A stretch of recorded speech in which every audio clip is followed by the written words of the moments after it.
On The Tonight Show, Fallon asks Jungkook one shocking question, then Jungkook screams, freezing the world in stunned silence.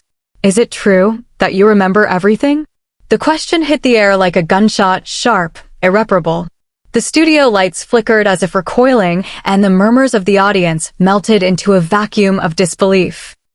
Fallon's voice still hung in the air, uncertain, tinged with forced cheer as he shifted in his seat, unsure whether he had just made the best moment in talk show history or the worst mistake of his career.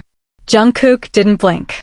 For a full 5 seconds, he stared at Fallon, eyes widening only slightly, just enough for someone watching closely to realize something had shifted, internally. There was a tremor in the silence, not from the audience, but from him. Then, without warning, Jungkook leaned forward, elbows on the armrest, and spoke a single word. Don't. The warning wasn't loud, but it carried weight, like thunder whispered behind a closed door. Fallon gave a nervous chuckle, glancing at the cue cards that now felt useless in his hands. Come on, he tried to recover. We all know you've got a crazy memory. Army says you remember things from years ago, like the name of a fan you saw for half a second in Chile. That's kind of supernatural, right? Something flickered in Jungkook's eyes. A memory, or maybe a ghost. I said. Jungkook replied, slower now, don't. The air grew dense. The audience, sensing the tension, had stopped laughing. A camera creaked faintly as it adjusted, the only sound in the studio besides Jungkook's shallow breathing. Jimmy forced a smile. Hey, we're just having fun here, right? Light stuff. You don't have to answer anything. But before he could finish, Jungkook stood.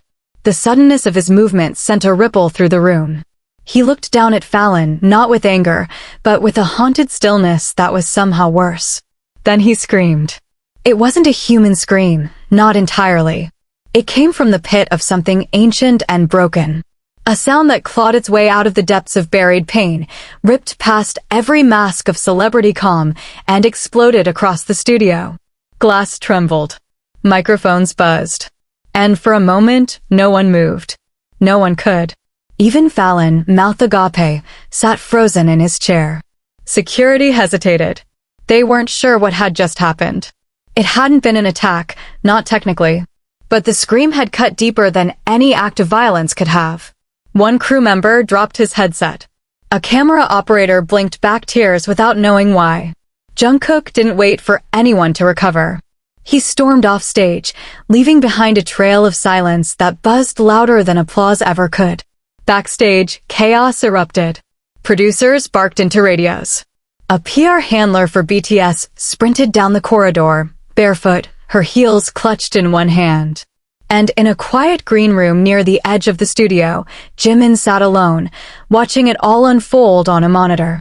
His knuckles were white from gripping the edge of the table. He knew this day would come. Jungkook had warned them all years ago. If I'm ever asked about it, he had said, I might not be able to hold it in. But they hadn't taken him seriously. They thought he meant trauma, something manageable. Not this. Not a curse he never named aloud. Not the thing that haunted him in sleep and sharpened his senses to unnatural precision. Outside, the streets of Manhattan buzzed with their usual frenzy, unaware that something just shifted beneath their feet.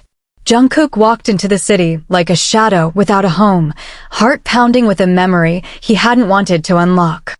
The memory of a boy, not much younger than him, standing in the ruins of a glass temple, whispering something in a language no one remembered anymore. A language Jungkook shouldn't know. But he did. He remembered every syllable, every crack in the boy's voice, every smell of ash and jasmine. And now, Fallon's careless question had opened the door again.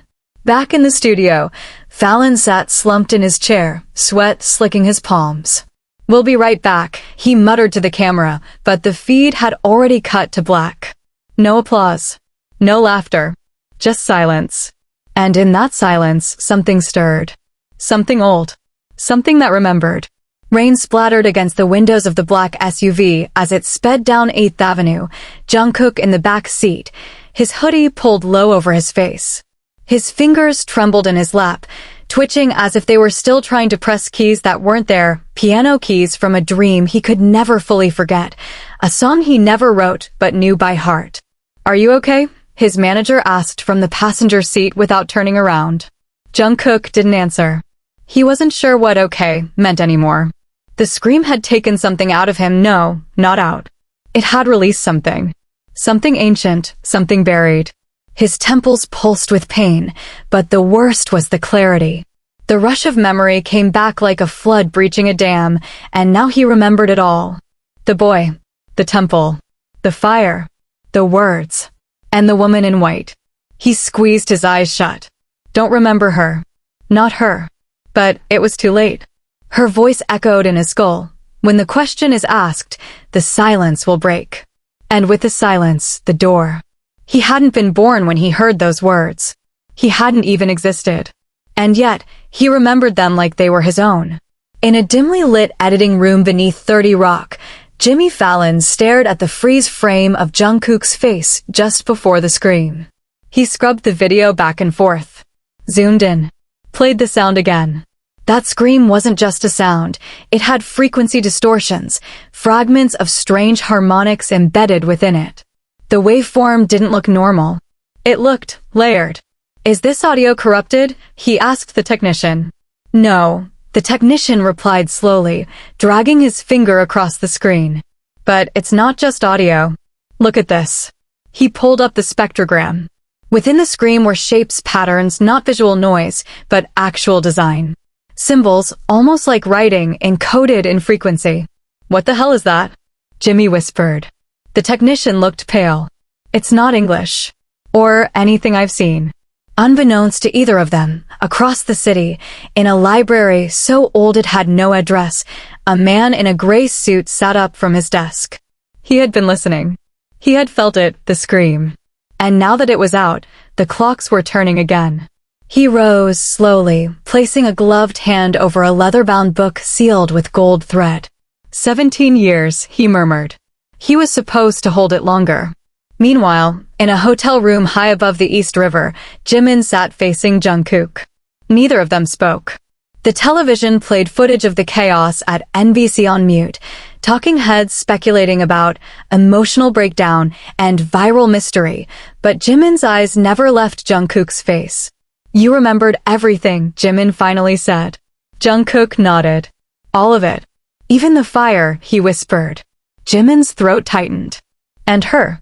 Jungkook's lip trembled. "She called me." Jimin looked away. The silence that followed wasn't awkward. It was grieving. "Do you want to tell Namjoon?" No, Jungkook's voice was firm. "Not yet. But if I tell him, he'll try to fix it. And this isn't something he can fix. This was never ours to hold." Jimin nodded, eyes glistening.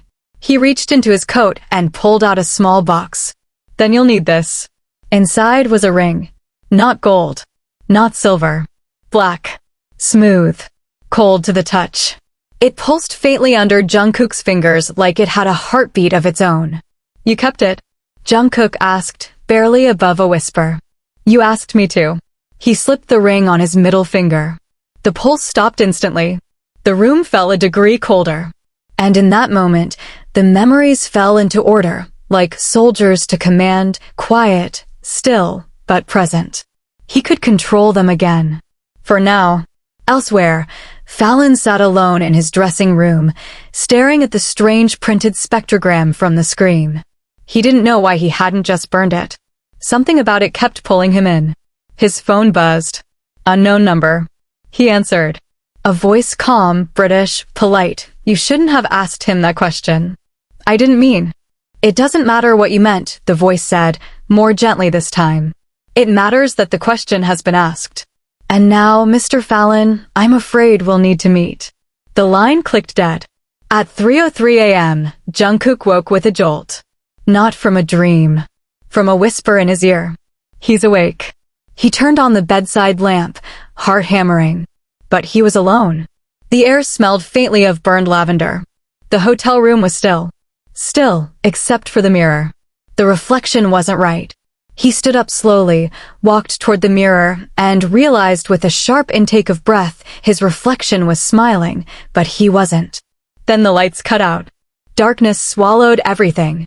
And from within that darkness, he heard the boy's voice again, the one from the ruins. If the scream opens the door, the mirror will show what walks through it. And now it had begun.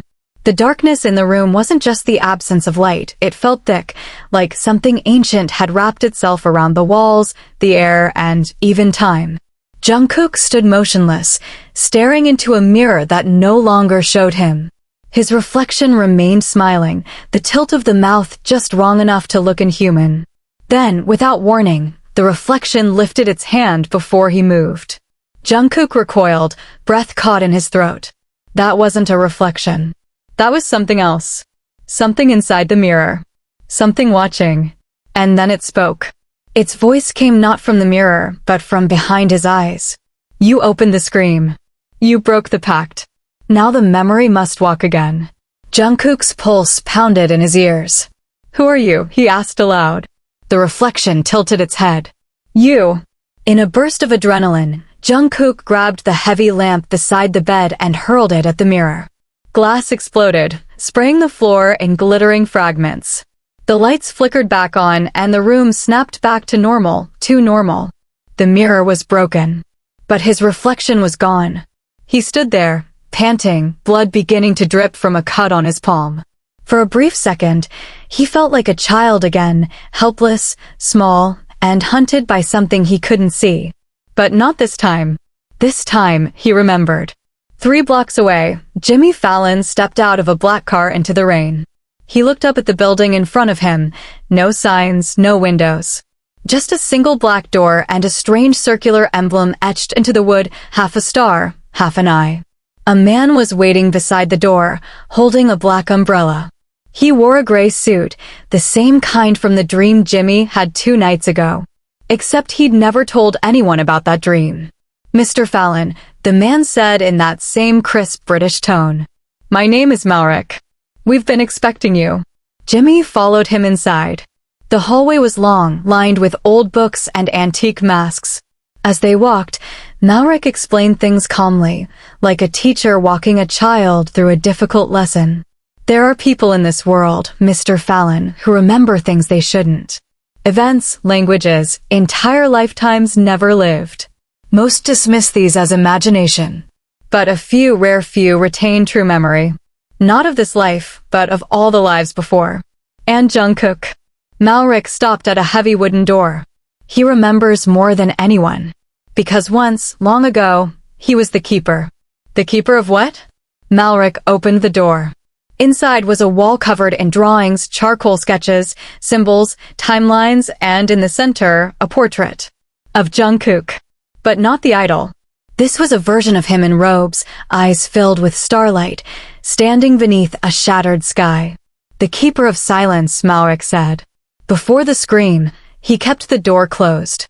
Now, thanks to your question, it's open.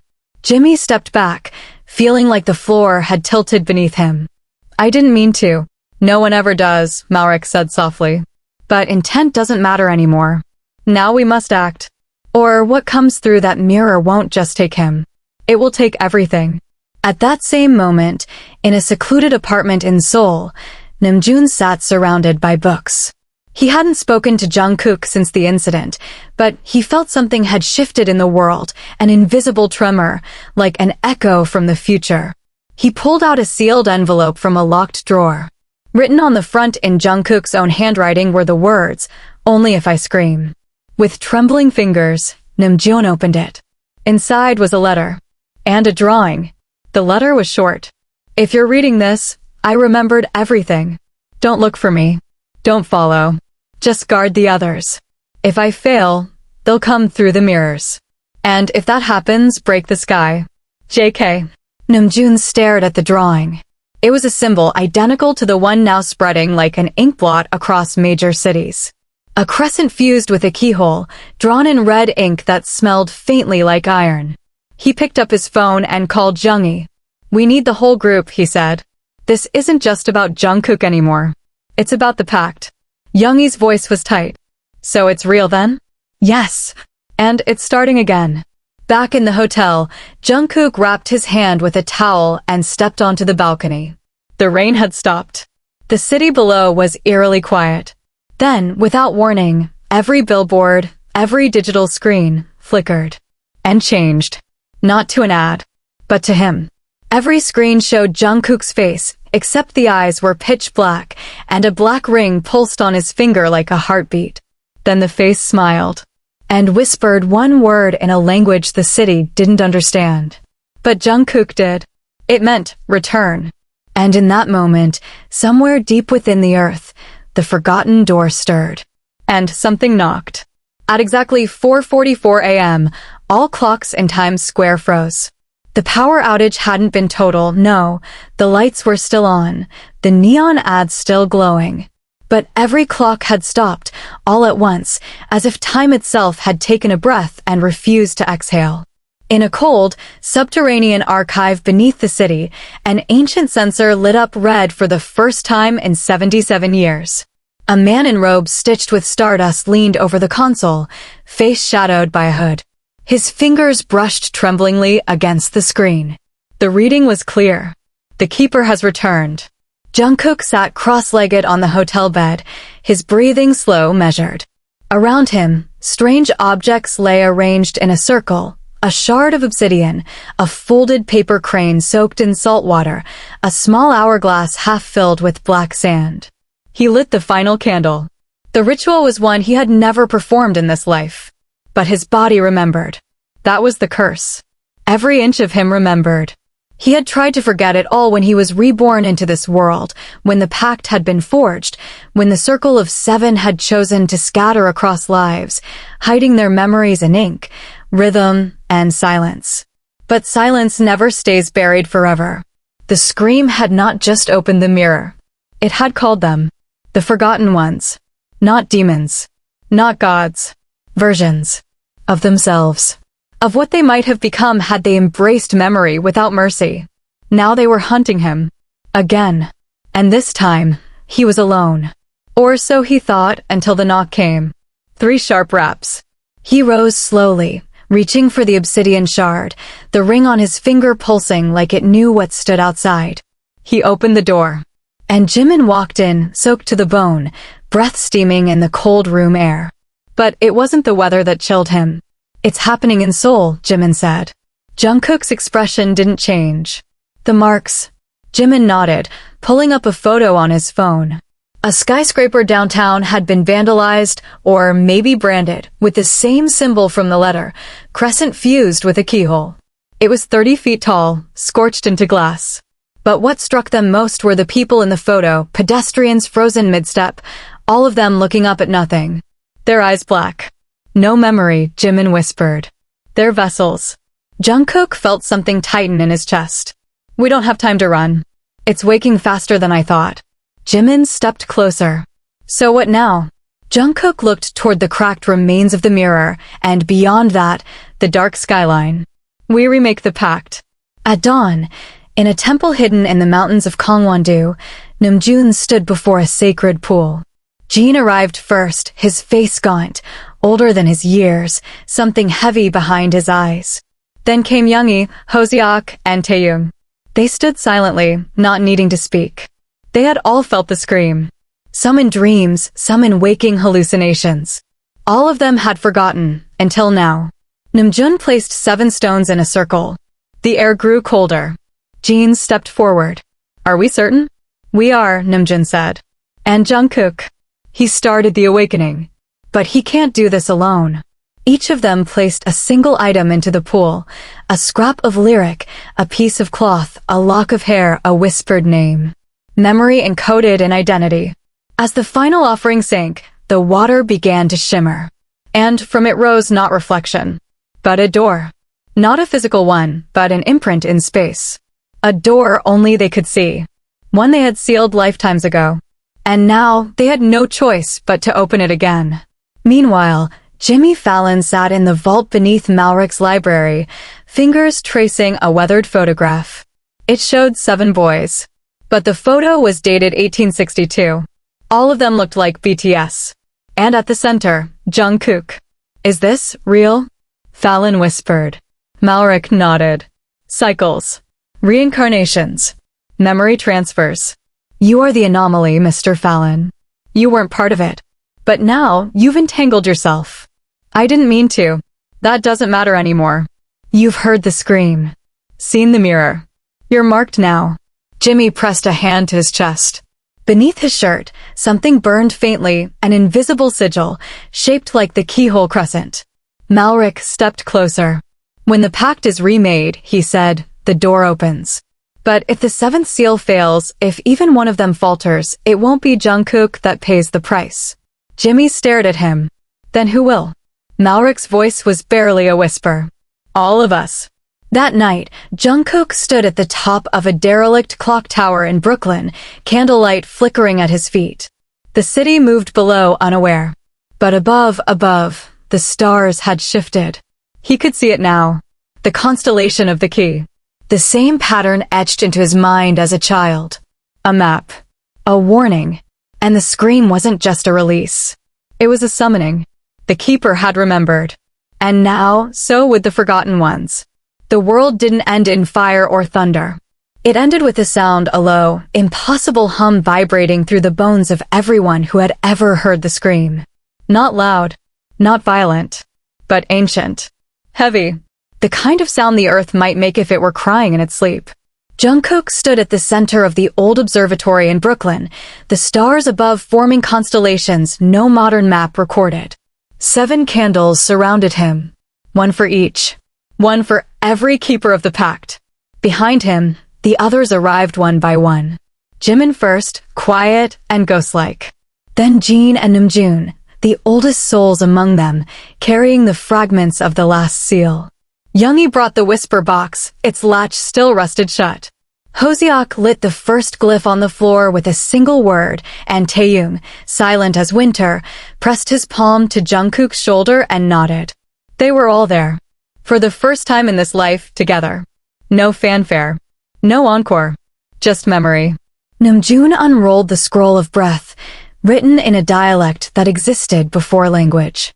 We remake the pact, he began, voice steady, not to protect ourselves, but to remember who we once were and to silence what should not be remembered. Each of them responded, almost instinctively. A chorus in a tongue they'd never learned, but had always known. The room seemed to shift with their voices, walls bending, air humming, time stretching like warm wax under a flame. Jungkook stepped forward. His ring pulsed bright red now, almost unbearable. The scream broke the seal, he said softly. But we were the lock. We are what holds the door. He opened his palm. The obsidian shard hovered, spinning. And from the broken mirror they had brought with them, a shape began to crawl out. Not a demon. Not a monster. A version. Of Jungkook. Pale, hollow-eyed. No ring. No voice. Just a smile like cracked porcelain. This was the Jungkook who had never turned away from the memory. Who had embraced everything. The one who let the screams define him. The forgotten one, Jeon whispered. Not forgotten, Jungkook replied. Buried. The twins stepped into the circle. The candles blew out. Darkness. Then stars. Not above, but within. Everyone could see them, the universe as it had been when they first made the pact. The great collapse. The city of glass. The voice of the woman in white, her words etched into space like scars. Silence is memory's mercy. The dark version smiled wider. You can't kill me. I am you. Jungkook didn't flinch. No, he said. You're who I was when I was afraid to forget. But I'm not afraid anymore. And he stepped into his own shadow. The two figures collided not with violence, but with resonance. Time snapped. Memory shattered. The ring cracked in half. And everything went still. For a long moment, there was only white. Then color. Then breath. When they woke, they were in a clearing in Seoul. The observatory gone. The mirrors gone. But they were together. Jungkook looked at his palm. The ring was dust. Namjoon turned toward the rising sun, his voice quiet. Is it over? Jimin closed his eyes. No, but the door is sealed again. Not with silence. With choice. Jungkook looked around. We remember now. All of it. That's the difference. And the forgotten one? Hoseok asked. Jungkook shook his head. He's part of me. But he doesn't own me. They sat for a long while as the sun rose, warming their faces. A week later, Jimmy Fallon returned to his studio. The screens were normal. The laugh track cued correctly. The show was back to its rhythm. But he was different. He no longer looked at his reflection the same way. He had the mark on his chest still. But it didn't burn. It pulsed slow and steady, like a heartbeat made of memory. He never aired the episode. Never spoke of the scream again. But some nights, he would wake and hear a hum under the floorboards. And he would smile, ever so slightly, and whisper, "Not tonight." Because now he knew the truth. Silence isn't empty. It's full of what we choose to forget. And some memories remember us too. The museum was silent long after closing, long after the lights had gone out. But in the ancient music wing of the Louvre, where forgotten instruments slept beneath glass, a sound echoed where there should have been none. A single piano note. Soft. Sustained. Impossible. The guard froze mid-step, flashlight trembling in his grip. He turned toward the source, a mahogany piano displayed in a sealed glass case, its keys yellowed with age. No one had touched it in over a century. The plaque read simply, "Anonymous composition. Recovered from the ruins of Eutheria, 1813. The melody continued, just one key, over and over, but there was meaning in it. Something like a call. Or a warning. In Seoul, Jungkook sat alone in a small studio, headphones around his neck. The others had returned to their lives, fragmented, uncertain, but free. The pact had done its work. The door had been sealed, the scream bound. They were not just idols now. They were guardians of memory. Living locks. But something tugged at the edges of his thoughts. A name he hadn't remembered. A voice he hadn't heard. Not hers. Someone else. He reached for his journal, the same black one he had carried since the night in Brooklyn, and flipped to a blank page. His pen hovered, then began to write. There was an eighth. The ink bled unnaturally, spreading across the page like a growing shadow. He stared. The ink rearranged itself. Words appeared. Not his own. I never screamed. You never asked me the question. In London, Malric stood before a circular vault hidden beneath Westminster Abbey. He held a glass vial containing ashes, once a ring, now only memory. He placed it on a pedestal inscribed with 7 names. But next to them, an 8th name was being carved. Fresh. Glowing. Unbidden. He watched in silence. Then whispered, almost reverently, the silence was never whole. And far beneath the earth, behind a door made of mirrored glass and starlight, something stirred. It did not scream. It sang. A single note. The 8th. And somewhere, Jungkook's reflection began to move without him. Again. But this time, it smiled differently. Not as a threat, but as an invitation.